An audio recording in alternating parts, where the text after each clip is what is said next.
Hola, vamos a continuar discutiendo la teoría de las ligaduras, de la que ya hemos avanzado, en la que ya hemos avanzado bastante y ya obtuvimos y los vamos a obtener de nuevo. Vamos a colocar aquí la deducción simplemente por completitud. Nosotros teníamos esto, que es la transformada típica de Legendre del Hamiltoniano.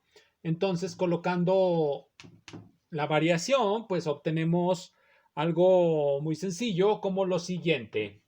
Delta de QP por P más Q punto por delta de P, por supuesto llevan I, menos la variación del lagrangiano, que pues nos va a dar L con respecto de QI, delta de QI, menos la parcial de L con respecto de QI punto, delta de QI punto.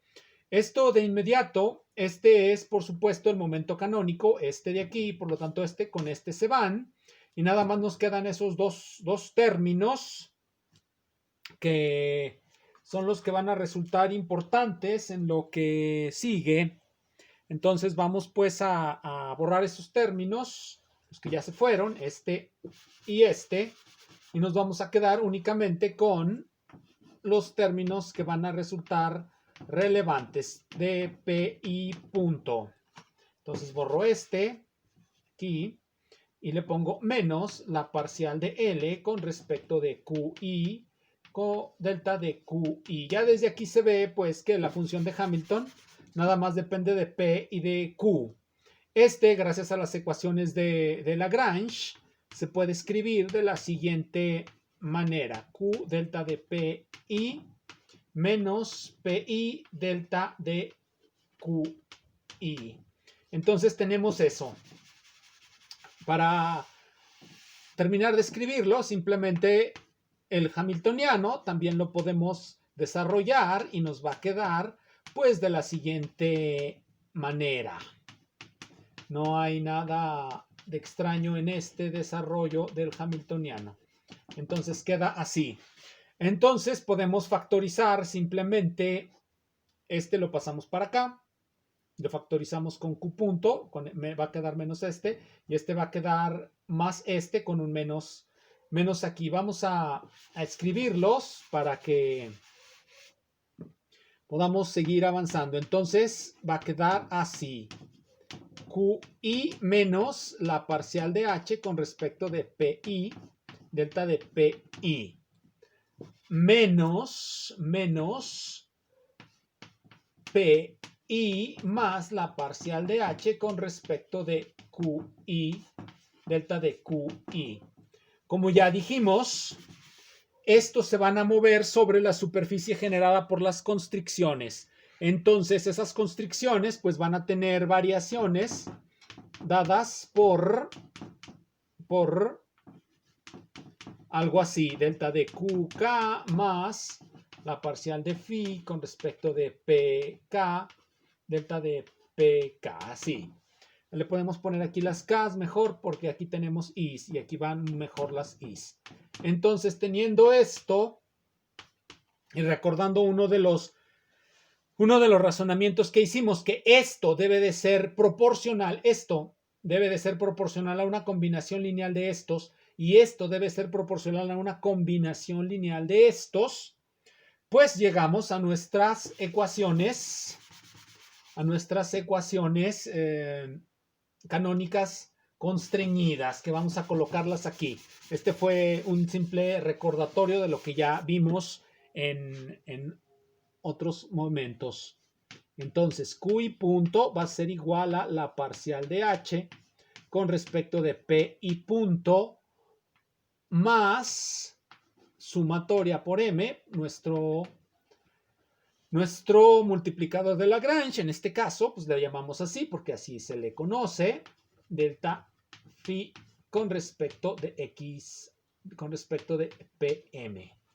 Y PI va a ser igual a menos H con respecto de QI menos la sumatoria por M de lo mismo, pero en esta ocasión pues multiplicado por las QM.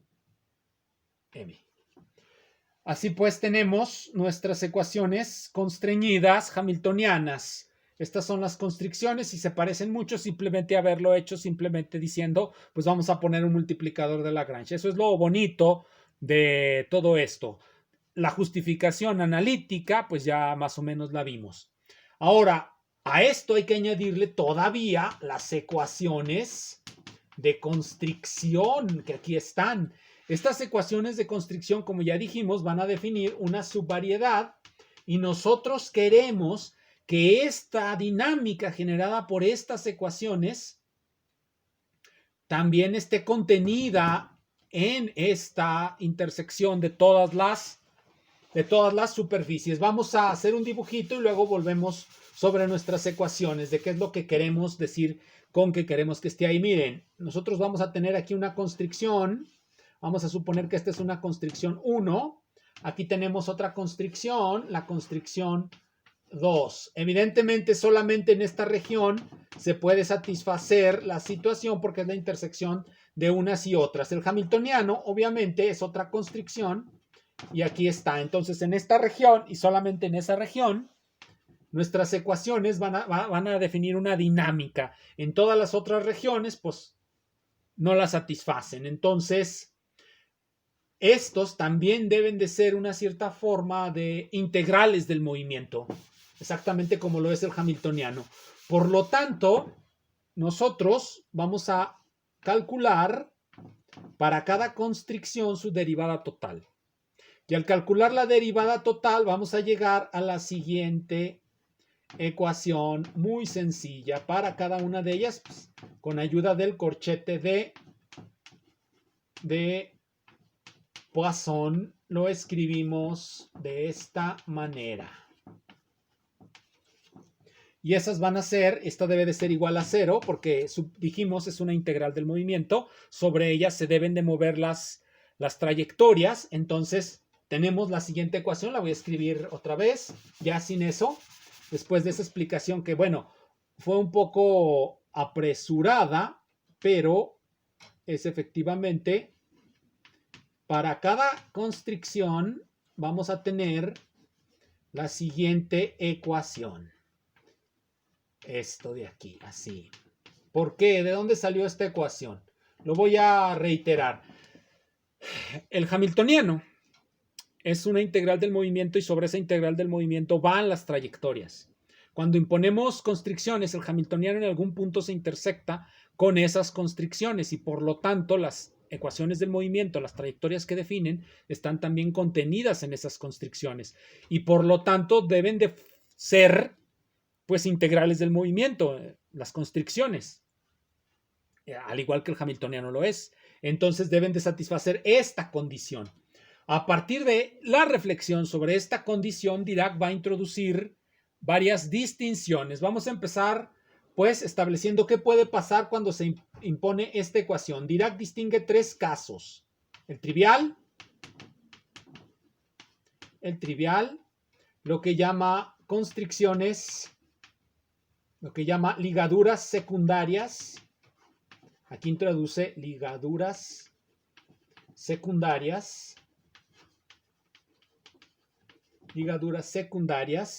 Y finalmente introduce una última distinción que se llama transformaciones de norma.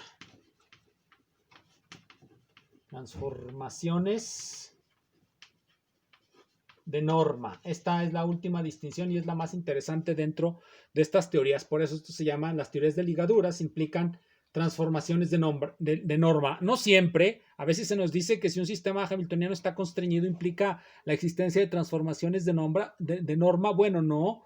Vamos a explicar qué son las transformaciones de norma. Las transformaciones de norma son transformaciones que involucran funciones arbitrarias. Entonces, donde quiera que aparezcan funciones arbitrarias, estamos hablando de transformaciones de norma. ¿Cómo distinguimos cada uno de estos casos? Bueno, miren. El trivial significa que estas ecuaciones se satisfacen de manera idéntica únicamente por imposición de las condiciones de ligadura. Imponemos las condiciones de ligadura y estas cosas se satisfacen idénticamente. Por eso se llama el caso trivial. Eso es lo que nos gustaría que pasara siempre. Lamentablemente, no siempre va a pasar. El siguiente caso, el de las ligaduras secundarias, la generación de ligaduras secundarias, es cuando esta ecuación no involucra a estas. No aparecen, no involucra las lambda m, los multiplicadores de Lagrange, no aparecen allí. Estas funciones no aparecen en la ecuación. Entonces, lo único que tenemos va a ser una ecuación diferente de Q y de P. Y a esta ecuación, en donde no involucra los multiplicadores de Lagrange, se le denomina ligadura secundaria. A las ligaduras secundarias se les vuelve a aplicar el mismo procedimiento que este y nuevamente se reitera la situación hasta el proceso culmina cuando todas las ligaduras se satisfacen idénticamente. Eso es lo que se denomina en ocasiones el algoritmo de Dirac. Dirac nada más lo deja enunciado, como muchas veces los físicos enuncian muchas cosas, pero terminan por no demostrarlas. Bien, entonces estamos pues, voy a reiterar, el caso trivial cuando ésta se satisface idénticamente únicamente por acción de las ligaduras. El caso de las ligaduras secundarias aparecen cuando en la ecuación, esta ecuación de aquí, por algún motivo, no aparecen los multiplicadores de Lagrange. Los multiplicadores de Lagrange se consideran puramente funciones de P y de Q y por lo tanto aparece una ligadura nueva. Esta se vuelve una ligadura nueva. A esta le llamamos, por supuesto, phi. Esa sería ya la ligadura secundaria. La ligadura secundaria, nuevamente se le impone esta condición y nuevamente si se vuelve una identidad, ya no hay nada que hacer. Si no es una identidad, se impone otra ligadura secundaria.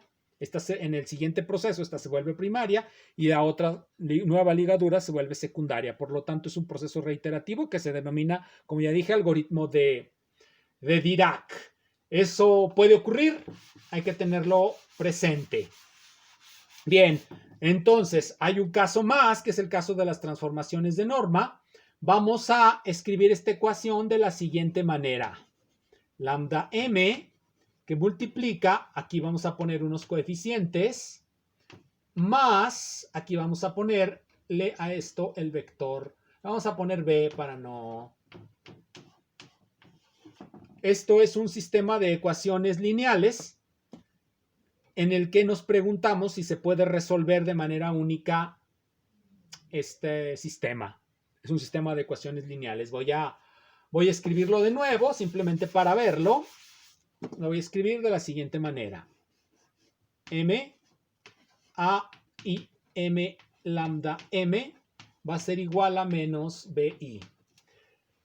Este es un sistema de ecuaciones lineales, entonces debemos de encontrar la manera de resolver esto y por lo tanto esta función, ya lo sabemos, va a quedar determinada.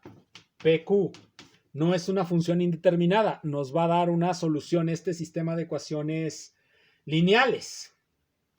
Pero hay algo importante en este caso. Este de aquí se llama o se conoce generalmente como tensor de Poisson. Se conoce como tensor de Poisson. No voy a entrar en por qué se le denomina tensor. Obviamente es por sus propiedades de transformación ante transformaciones canónicas. Pero aquí simplemente es nada más para darle un nombre al tensor de Poisson, a este conjunto de coeficientes.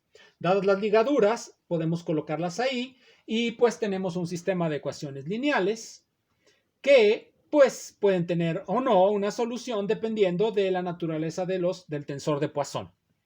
Generalmente el tensor de Poisson no se pide que sea no singular, puede ser no singular. Lo interesante de esto es que el tensor de Poisson puede tener vectores nulos.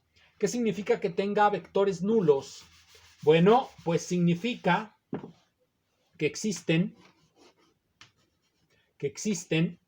soluciones, y las vamos a poner de esta manera, de este conjunto de ecuaciones. Es decir, el determinante de este vector puede ser 0. Si fuera diferente de 0, la solución sería única y no existirían estos. Generalmente esa condición no se satisface con los tensores de Poisson, pueden ser no invertibles. Cuando son invertibles, hay una razón por la cual no son invertibles, tiene que ver con el número de constricciones. Miren, los tensores de Poisson son invertibles cuando se mueven en un espacio que tiene 2n, las coordenadas, todas las coordenadas de los momentos canónicos y de las coordenadas canónicas son pendientes. Entonces, en ese caso, el tensor de Poisson sí es invertible, se dice que es de rango máximo. Con la existencia de ligaduras y subvariedades, las subvariedades hacen que varíe la dimensionalidad del sistema. Los tensores de Poisson están constituidos de tal manera que cuando no es par la dimensión, por ejemplo, si la dimensión es de orden 4 y hay ligaduras que la bajan a orden 3, una ligadura, entonces el tensor de Poisson va a ser singular y por lo tanto van a aparecer estos vectores no nulos sobre los espacios, sobre las subvariedades que estamos hablando. Entonces, esta posibilidad hace que nosotros podamos a los multiplicadores de Lagrange, los podamos transformar. Lo voy a poner aquí como transformación. Va a ser igual a estos más un conjunto. Vamos a ponerlo aquí. Más un montón de funciones, estas también arbitrarias, que van a ir sobre todos los posibles vectores no nulos. Si hay uno, pues este es nada más uno y esta es nada más una función. Si hay dos vectores no nulos, pues bueno, va a ser una suma de dos. Entonces, estas son funciones arbitrarias. Por eso estas se llaman funciones arbitrarias. Por eso estas se van a llamar transformaciones de norma. Sí, entonces nosotros podemos, si logramos resolver esta ecuación lineal, pues vamos a obtener este vector, pero no va a estar completamente determinado, sino que va a estar determinado única y exclusivamente hasta un conjunto de funciones arbitrarias. Esto es interesante por lo siguiente. Vamos ahora sí a ver nuestras ecuaciones canónicas. Nada más voy a escribir una para salvar espacio porque lo que voy a decir no necesita de que veamos a las dos. Entonces recordemos que tenemos esto, nuestros multiplicadores de Lagrange, nuestras constricciones y por supuesto nuestro momento canónico. Podemos transformar el hamiltoniano, podemos introducir un nuevo hamiltoniano que va a ser de la siguiente manera. Así, lambda m phi m. Ustedes se preguntarán, como lo vimos cuando expliqué el método de multiplicadores de Lagrange, quedó una pequeña duda. Ahora es momento de quitarla. Si nosotros diferenciamos esto, uno puede decir, bueno, el primer h, pues el primer h no pasa nada, pero aquí va a aparecer, simplemente voy a poner esto así, phi m sobre pi, pero aquí faltaría, dirían ustedes, diría cualquier persona pensante, bueno, los multiplicadores de Lagrange también aparece aquí, pero el punto es que aquí aparecen directamente las constricciones y estas teorías podemos sumarle o desaparecer porque estas son cero. Son con las constricciones y las constricciones cuando nos movemos sobre la subvariedad de la que estamos hablando se vuelven cero. Entonces por eso podemos introducir lo que Dirac llamó el hamiltoniano total. Ahora bien, nosotros podemos, como ya vimos, introducir una transformación de norma. Ya vimos cómo la podemos introducir con nuestros vectores nulos. Introducimos esta transformación de norma y por lo tanto el hamiltoniano mismo, si la metemos aquí, pues cambia este coeficiente y aparece otro. Vamos a meterla para que se vea para que se vea lo que quiero decir, qué pasa con el hamiltoniano. Miren, H más la podemos poner, simplemente aquí ponemos el nuevo, phi m, no pasó nada, pero acá aparece m, a, nu a, phi m, b, a, m. Esto lo podemos pasar para acá y entonces podemos decir que lo que estamos haciendo realmente es sumándose esto, todo esto, se lo estamos sumando, todo esto de aquí, se lo estamos sumando al hamiltoniano. Podemos pues cambiar nuestro hamiltoniano por un conjunto con un conjunto de funciones arbitrarias y esta es una transformación de norma para los sistemas ligados. Por eso se llaman los sistemas con ligaduras, se denominan sistemas constreñidos. Los sistemas constreñidos, perdón, se denominan sistemas de norma, son sistemas de norma, los sistemas constreñidos, es lo que quería decir, se me van las palabras. Los sistemas con ligaduras en ocasiones presentan libertad, muchos grados de libertad adicionales dados por todas esas funciones. Nuestro hamiltoniano no está bien definido, esta sí está definida, ya lo dijimos, por lo que no está definido es por la presencia de vectores no nulos. Obviamente, cuando el tensor de Poisson no es singular, estos vectores nulos no existen y no hay libertad de norma. La libertad de norma viene precisamente del número de ligaduras que utilicemos. Si utilizamos un número de ligaduras, en este caso impar, siempre vamos a tener vectores no nulos y por lo tanto siempre va a haber libertad de norma.